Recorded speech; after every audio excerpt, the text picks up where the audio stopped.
Hey everyone जय श्री जगन्नाथ मनटा भारी खुशी थिला कि सकाळू सकाळू धबळेश्वर उषा दिन स्वामी को सहित मंदिर मु जाई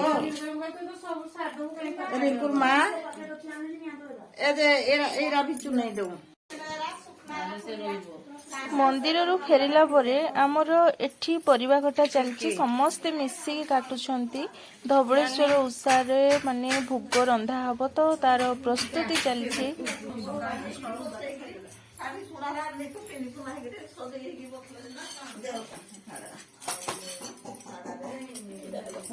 पिंकी ओपा नना आमर पूजक विथ रोषेया पनीर छड़ा हो चना सिझा हो रेडी कल रेडी करा रोषे ये पूजा आम देवराणी पद्म फुलाणी सब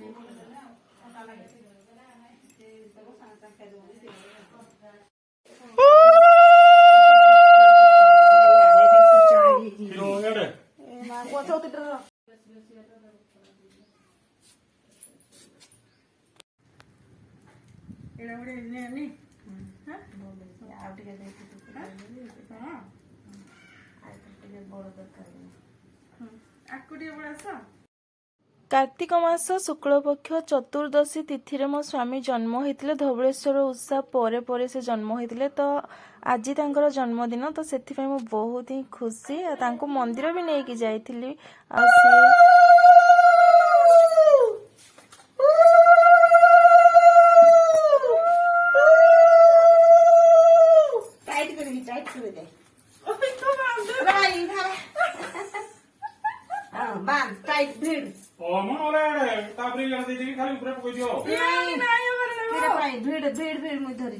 मो सासू माँ बड़ ओषा कर सारा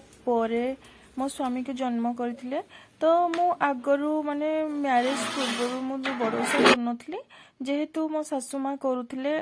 कर सारा मो स्वामी को जन्म करथिले तो मते मो सासू माँ को डेथ पर मते कहले कि तू बड़ ओषा करू तो मु से दिन ही बड़ ओषा कर आसछि तो एमती ही बड़ बड़ गंज रे भोग रंधा होता आठ देखु केते बढ़िया देखा जाउछि कांजी नना घाटी नना सब रोषे कले आम भी सब सहयोग करूँ मिसिकी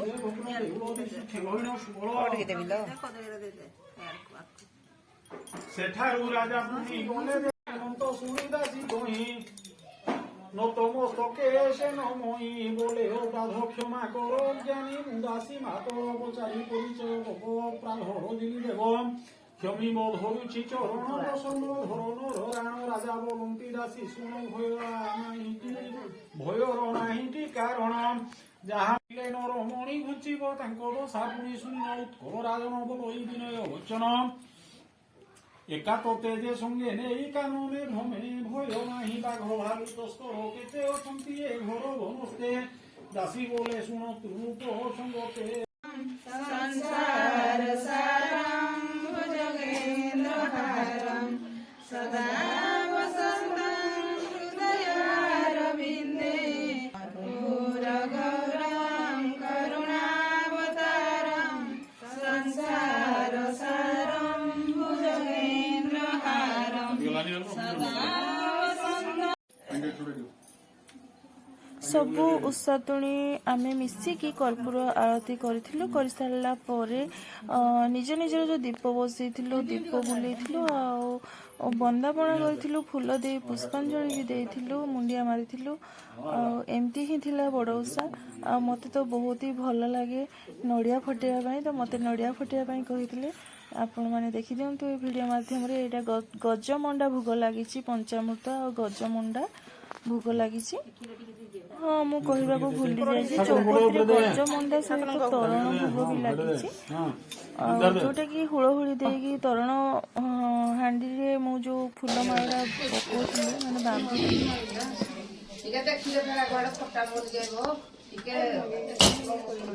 ସବୁ ବର୍ଷ ଭଳି ଏ ବର୍ଷ ବି ମୋତେ ନଡ଼ିଆ ଫଟେଇବା ପାଇଁ କହିଥିଲେ ଆଉ ମୋତେ ବି ବହୁତ ଭଲ ଲାଗେ ନଡ଼ିଆ ଫଟେଇବା ପାଇଁ। ପୁଣି ଥରେ କହି ରଖୁଛି, ତ ନଡ଼ିଆ ଫଟେଇଲା ବେଳେ ନାନୀ କହୁଥିଲେ ଟିକେ ଅନେଇ ଦେ ତୋର ଫଟୋଟା ପୁଣି ଆସିବ ନା ନାହିଁ। ତ ଏମିତି ହିଁ ବଡ଼ ଉତ୍ସାହ ମୋର ହେଇଥିଲା ଏ ବର୍ଷ ସମସ୍ତଙ୍କ ସହିତ ମିଶିକି। ଆପଣମାନଙ୍କୁ ଭିଡ଼ିଓ ବହୁତ ଭଲ ଲାଗିଥିବ ଆଶା କରୁଛି। ତ ଭିଡ଼ିଓକୁ ଲାଇକ୍ କରିଦିଅନ୍ତୁ, ଚ୍ୟାନେଲ୍ ଯଦି ସବସ୍କ୍ରାଇବ୍ କରିନାହାନ୍ତି କରିଦିଅନ୍ତୁ।